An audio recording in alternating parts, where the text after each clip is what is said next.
Nandyal Srinivasa centre లో మాజీ ముఖ్యమంత్రి వైఎస్ రాజశేఖర రెడ్డి విగ్రహాన్ని ధ్వంసం చేసిన వ్యక్తిని పోలీసులు వెంటనే అదుపులోకి తీసుకున్నారు. విచారణలో అతను చాకలి జంబులయ్యగా గుర్తించారు. గత 15 ఏళ్లుగా మానసిక అనారోగ్యంతో చికిత్స పొందుతున్నట్లు, ఇటీవల కుమార్తె మృతి అనంతరం అతని మానసిక పరిస్థితి మరింత దిగజారినట్లు పోలీసులు తెలిపారు. ఈ ఘటనకు ఎలాంటి రాజకీయ కోణం లేదని, మానసిక ఆరోగ్య సమస్యల కారణంగానే ఈ చర్యకు పాల్పడినట్లు ప్రాథమిక విచారణలో తేలిందన్నారు.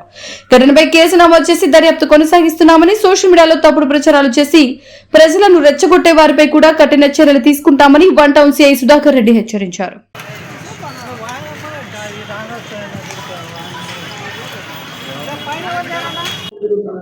వచ్చింది కదా వైఎస్ఆర్సీపీ ఇదే వ్యక్తిగతంగా ఎందుకు లేని చెప్పేసి అనిపించింది.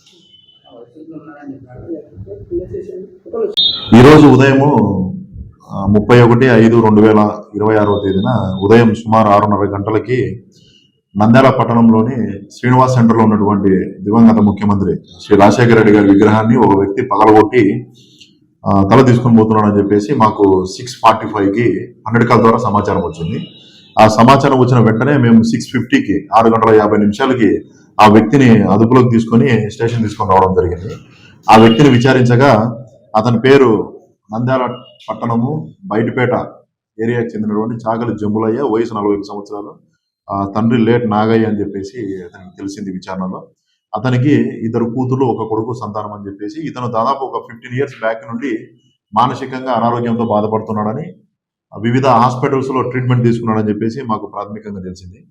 అంతేకాకుండా ఇతని కూతురు స్వాతి అని చెప్పేసి అమ్మాయి 20 years, ఈ సంవత్సరం 3వ నెలలో 6వ తేదీన ఉరేసుకొని సూసైడ్ చేసుకొని చనిపోయింది. ఆ అమ్మాయి కూడా సేమ్ మానసికమైన సమస్యలతోనే అమ్మాయి ఉరేసుకొని చచ్చిపోయింది. అది క్రైమ్ నెంబర్ 26/26 అని చెప్పేసి Nandyal one town police station లో మేమే కేసు కట్టి విచారణ చేయడం జరిగింది. విచారణలో కూడా అదే విషయం బహిర్గతమైంది. ఆ విషయంలో ఇతను ఇంకా మానసికంగా తీవ్రంగా బాధపడుతూ ఈ దినం శ్రీనివాస్ సెంటర్లో ఉన్నటువంటి రాజశేఖర రెడ్డి స్టాచ్యూని పగలగొట్టి తల తీసుకొని పోతున్నాడని చెప్పేసి తెలిసింది మాకు. ఇతని భార్య వచ్చేసి చాకలి బాలమ్మ అని చెప్పేసి మున్సిపాలిటీలో సిఆర్పిగా గత 2020 సంవత్సరం నుండి పనిచేస్తూ ఉంది. దీని వెనకాల ఎటువంటి రాజకీయ కోణం లేదు. ఇతని యొక్క మానసిక ఆరోగ్య పరిస్థితి బాగలేకనే జరిగింది. ఇతను ప్రస్తుతం మా కస్టడీలో ఉన్నాడు. ఇతని మీద కేసు నమోదు చేసి తదుపరి చర్యలు తీసుకున్నాం.